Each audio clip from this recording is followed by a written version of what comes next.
तो हेलो दोस्तों, आप सब कैसे हैं? एक बार कमेंट करके ज़रूर बता देंगे कि आप कैसे हैं। आप देख रहे हैं वर्ण यानी वर्ण के इसमें जो भी जितना भी सारे क्वेश्चन हैं सारे के सारे समेट दिए गए हैं ये वर्ण के वीडियो में। तो आप लोग अच्छे से इसको देख लेंगे, आपका सारा क्वेश्चन यहाँ से बन जाएगा, वर्ण के जितने भी क्वेश्चन होंगे, ठीक है।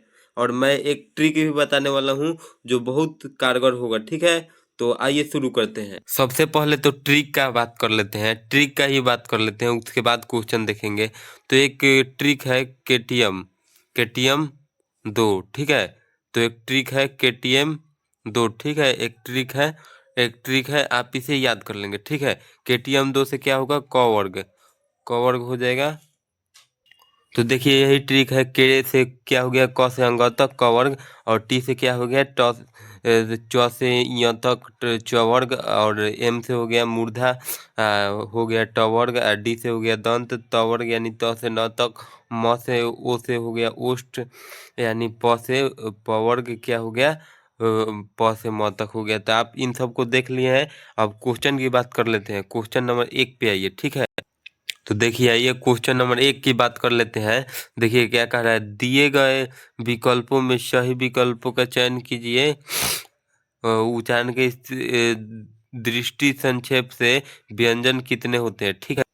तो क्या कह रहा है? उच्चारण की दृष्टि से वायुक्षेप में व्यंजन कितने होते हैं। तो पहला क्वेश्चन का आंसर क्या हो जाएगा? पहला का हो जाएगा डी, ऑप्शन नंबर डी बिल्कुल राइट हो जाएगा। निम्नलिखित में से कौन प्रश्नवाचक चिन्ह है? तो ऑप्शन नंबर ए बिल्कुल राइट हो जाएगा। हिंदी में अनुनासिक वर्णों की संख्या कितनी है? अनुनासिक वर्णों की संख्या कितनी है? तो 3 के हो जाएगा। सी 5 होती है, आप इसे याद रखेंगे। 4 की बात कर लेते हैं। जौ का उच्चारण आसान है, तो हमने यहाँ ट्रिक में क्या दिखाया? आप लोग देखे होंगे। ट्रिक में हमने क्या दिखाया? ट्रिक में क्या दिखाया आप लोग देखे होंगे। को हम क्या बताए थे? के से केटीएम यानी कवर्ग, ठीक है। के से केटीएम हम बताए थे कवर्ग, ये बताए थे ना? बताए थे ना? बताइए आप लोग हम ये बताए थे। देखिए आ गया। हम बताए थे ज का उच्चारण स्थान क्या होगा? तो के से कंठ और टी से तालु। तो क्या हो जाएगा? तालु बिल्कुल राइट आंसर हो जाएगा, यानी 4 का ऑप्शन नंबर बी बिल्कुल राइट हो जाएगा। निम्नलिखित में से कौन महाप्राण है? तो ऑप्शन नंबर ए यानी ठ महाप्राण है। निम्नलिखित में से कौन अघोष वर्ण है? निम्नलिखित में से कौन अघोष वर्ण है? तो छ अघोष वर्ण है, ठीक है। ऑप्शन नंबर ए बिल्कुल राइट हो जाएगा। अगला क्वेश्चन की बात कर लेते हैं, ठीक है। आइए अगला क्वेश्चन की बात कर लेते हैं। अगला नंबर क्वेश्चन की बात कर लेते हैं। अगला नंबर क्वेश्चन की बात कर लेते हैं। क्या है? 6 तक हम देख लिए ना? 6 तक देख लिए हैं। 6 तक देखिए हम लोग देख लिए हैं। 6 तक नहीं, 7 तक हम लोग देख चुके हैं। 6 तक देखे हैं। निम्नलिखित में से कौन उद्धरण चिन्ह है? निम्नलिखित में से उद्धरण चिन्ह कितने प्रकार के होते हैं? तो 2 उद्धरण चिन्ह होते हैं, एकहारा उद्धरण चिन्ह और दोहरा उद्धरण चिन्ह। अब आइए अगला क्वेश्चन की बात कर लेते हैं। देखिए 8वां नंबर क्वेश्चन है। 8वां नंबर क्वेश्चन क्या है? निम्नलिखित में से कौन ऊष्म व्यंजन है? निम्नलिखित में से कौन ऊष्म व्यंजन है? तो 8वां का ऑप्शन नंबर ये बिल्कुल राइट हो जाएगा। ऊष्म व्यंजन है।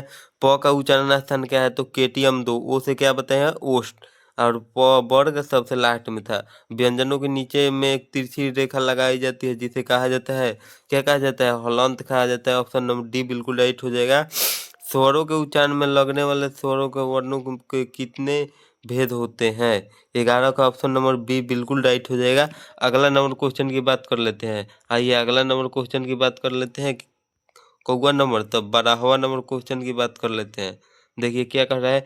च का उच्चारण स्थान है केटीएम, ट से तालु, क्या हो जाएगा? केटीएम त से तालु हो जाएगा।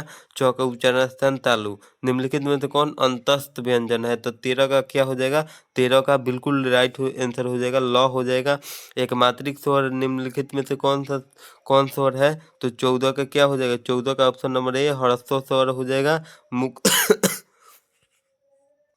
15वां नंबर क्वेश्चन, मुक्ताक्षर की अंतिम ध्वनि क्या है? मुक्ताक्षर की अंतिम ध्वनि क्या होती है? तो मुक्ताक्षर की अंतिम ध्वनि होती है 15 का बी हो जाएगा, स्वर ध्वनि होती है। निम्नलिखित में से कौन इकाहरा उद्धरण चिन्ह है? तो ऑप्शन नंबर ए ही हो जाएगा, जो ऐसे ऐसे दिया है 2, ठीक है। तो हम लोग 16 क्वेश्चन कर लिए हैं और 17वां क्वेश्चन देखते हैं। फिर आइए 17वां नंबर क्वेश्चन क्या कर रहे हैं, लौ व्यंजन है। लौ कौन सा व्यंजन है, तो लौ है अंतस्थ व्यंजन। ऑप्शन नंबर सी बिल्कुल राइट हो जाएगा। किसकी अंतिम ध्वनि स्वर होती है, किसकी अंतिम ध्वनि स्वर होती है बताएंगे आप लोग कमेंट करके, किसकी अंतिम ध्वनि स्वर होती है। 18 का क्या हो जाएगा, मुक्ताक्षर की अंतिम ध्वनि स्वर होती है। ऑप्शन नंबर डी बिल्कुल राइट हो जाएगा। अगला अब देखिए 19 नंबर क्वेश्चन क्या कर रहा है, अक्षत्रज्ञ कौन सा व्यंजन है। अक्षत्रज्ञ कौन सा व्यंजन है, आप लोग कमेंट करके बताएंगे अक्षत्रज्ञ कौन सा व्यंजन है। तो ऑप्शन नंबर सी हो जाएगा, संयुक्त व्यंजन है। ठीक है, ऑप्शन नंबर सी। व्यंजनों के उच्चारण के समूह को क्या कहते हैं, वर्णों के उच्चारण के समूह को क्या कहते हैं, वर्णमाला कहते हैं। निम्नलिखित में से कौन विराम चिन्ह है, निम्नलिखित में से कौन विराम चिन्ह है, तो ऑप्शन नंबर सी बिल्कुल राइट हो जाएगा। नहीं, सी नहीं, ऑप्शन नंबर ए विस्मयादि बोधक चिन्ह पूछ रहा है। हिंदी में कितने ह्रस्व वर्ण होते हैं, हिंदी में कितने ह्रस्व वर्ण होते हैं, तो ऑप्शन नंबर बी बिल्कुल राइट हो जाएगा। अ का उच्चारण स्थान है, अ का उच्चारण स्थान है, तो 23 का ऑप्शन नंबर डी हो जाएगा, बिल्कुल राइट हो जाएगा, कंठ हो जाएगा। ठीक है, अगला नंबर क्वेश्चन की बात कर लेते हैं, 24 नंबर। तो देखिए गुरु 24 का री र और री का उच्चारण स्थान है, तो 24 का क्या हो जाएगा, 24 का ए ही हो जाएगा। र और री का उच्चारण स्थान क्या है, मूर्धा हो जाएगा। ये गलती हो गया है, ऑप्शन नंबर ए बिल्कुल राइट हो जाएगा। 24 का निम्नलिखित में से कौन घोष वर्ण कौन सा है। ठीक है, तो 25 का क्या हो जाएगा, ऑप्शन नंबर बी बिल्कुल राइट हो जाएगा, ह हो जाएगा। ठीक है, निम्नलिखित में से किसका उच्चारण स्थान कंठ से होता है, तो हम बता दें कि क वर्ग यानी क ख ग घ अंग का उच्चारण कंठ से होता है। ठीक है, 26 का डी हो जाएगा। हिंदी में कौन अस्थंत व्यंजन की संख्या कितनी है, तो 27 का सी बिल्कुल राइट हो जाएगा। ठीक है, 27 का सी बिल्कुल राइट हो जाएगा।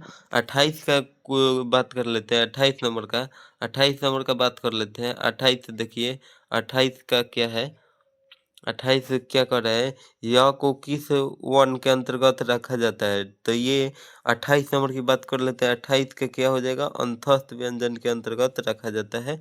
ठीक है, निम्नलिखित में से कौन अघोष वर्ण है, निम्नलिखित में से कौन अघोष वर्ण है, तो ऑप्शन नंबर ए बिल्कुल राइट हो जाएगा, च हो जाएगा, याद रखिएगा। ठीक है, श का उच्चारण स्थान क्या है, श का उच्चारण स्थान क्या है, तो बी हो जाएगा, तालु, एकदम राइट हो जाएगा। ई का उच्चारण स्थान क्या है, ई का उच्चारण स्थान क्या है आप बताएंगे, तो ई का उच्चारण स्थान है तालु। ठीक है, 32 नंबर क्वेश्चन की बात कर लेते हैं, और ये एक लास्ट क्वेश्चन है। ठीक है, 32 नंबर क्वेश्चन लास्ट क्वेश्चन है।